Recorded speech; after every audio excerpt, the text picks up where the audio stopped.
사도행전 21장.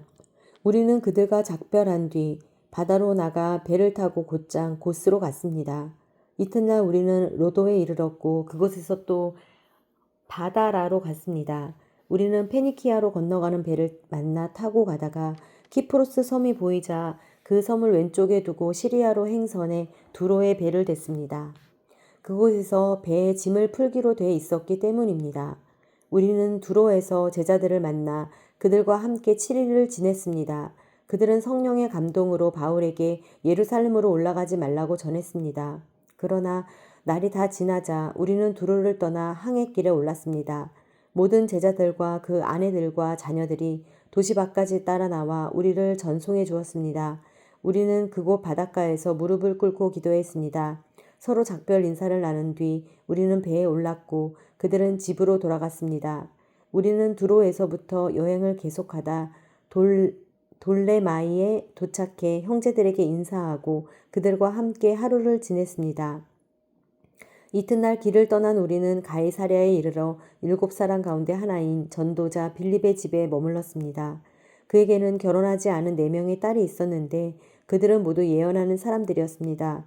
그곳에서 여러 날을 지내는 가운데 아가보라는 예언자가 유대로부터 내려왔습니다.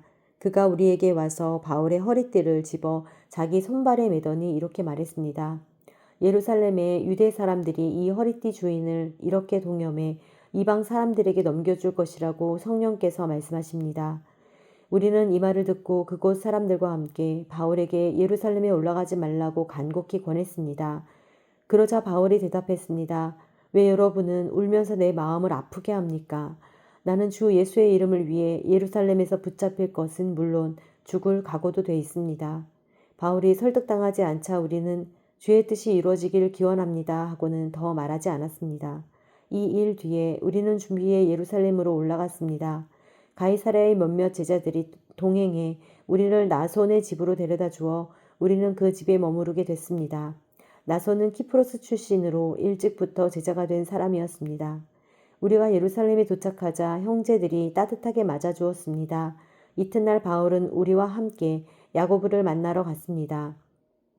모든 장로들도 거기 와 있었습니다. 바울은 그들에게 문안하고 하나님께서 그의 사역을 통해 이방 사람들 가운데서 행하신 일들을 자세히 보고했습니다. 그들은 이 말을 듣고 하나님을 찬양했습니다. 그러고는 바울에게 말했습니다. 형제여, 알다시피 수만 명의 유대 사람들이 믿게 됐는데 그들은 모두 율법 지키는 일에 열심을 가진 사람들입니다. 그들은 당신이 이방 사람들 가운데 살고 있는 모든 유대 사람들을 가르쳐 모세를 저버리고 자녀들에게 할례하거나 유대의 관습대로 살지 말라고 하는 줄 아는데 그러니 어떻게 하는 게 좋겠습니까? 당신이 맞다는 소문을 분명 듣게 될 테니 우리가 일러주는 대로 하십시오. 우리 가운데 서원한 사람이 4명 있습니다. 이 사람들을 데려가서 그 정결 의식에 당신도 함께 참여하고 그들이 머리 깎는 비용을 대십시오. 그러면 당신에 대한 그런 소문이 사실이 아니며 자기 자신도 율법에 순종하며 살고 있음을 모든 사람이 알게 될 것입니다. 이방의 신자들에 대해서는 우리가 이미 그들에게 우상에 바쳐진 음식과 피와 목매어 죽인 짐승의 고기와 음행을 피하면 된다고 우리가 결정한 것을 편지로 썼습니다.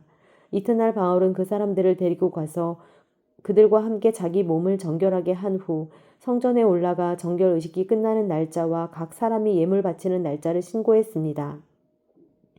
7일 동안의 정결 의식이 거의 끝나갈 무렵 아시아 지방에서 온 몇몇 유대 사람들이 성전에서 바울을 보고 모든 사람을 선동해 그를 붙잡고 소리질렀습니다.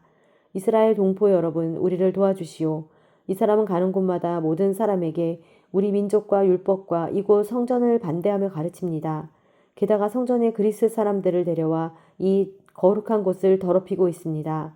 그들은 전에 에베소 사람 드로비모가 바울과 함께 예루살렘에 있었던 것을 보고 바울이 그를 성전 안으로 데려갔을 것이라고 짐작했습니다. 그러자 온 도시가 소란해지더니 사람들이 몰려와 바울을 붙잡아 성전에서 끌어내었고 성전 문은 곧 닫혔습니다. 그들이 바울을 죽이려고 하자 예루살렘 도시 전체에 난동이 일어났다는 소식이 로마 군대의 천부장에게 알려졌습니다. 그는 즉시 몇몇 백부장들과 군인들을 데리고 군중에게로 달려 내려갔습니다. 난동을 일으킨 사람들이 천부장과 군인들을 보자 바울 때리던 것을 멈췄습니다. 천부장이 다가가 바울을 체포하고 2개의 쇠사슬로 묶으라고 명령했습니다. 그러고 나서 그가 누구며 또 무슨 일을 했는지 물었습니다. 군중이 제각각 다른 소리를 질렀습니다. 그래서 천부장은 소란만 일뿐 진상을 알 수 없는 까닭에 바울을 병영 안으로 끌고 가라고 명령했습니다. 바울이 층계에 이르자 군중이 더욱 난폭하게 굴어 군인들이 그를 둘러매고 가야 했습니다. 따라가는 군중은 계속 그를 없애버려라 하고 소리쳤습니다.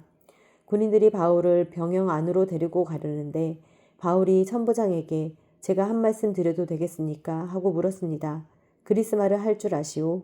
그렇다면 당신은 얼마 전에 폭동을 일으켜 4,000명의 자객을 이끌고 광야로 나간 이집트 사람이 아니오?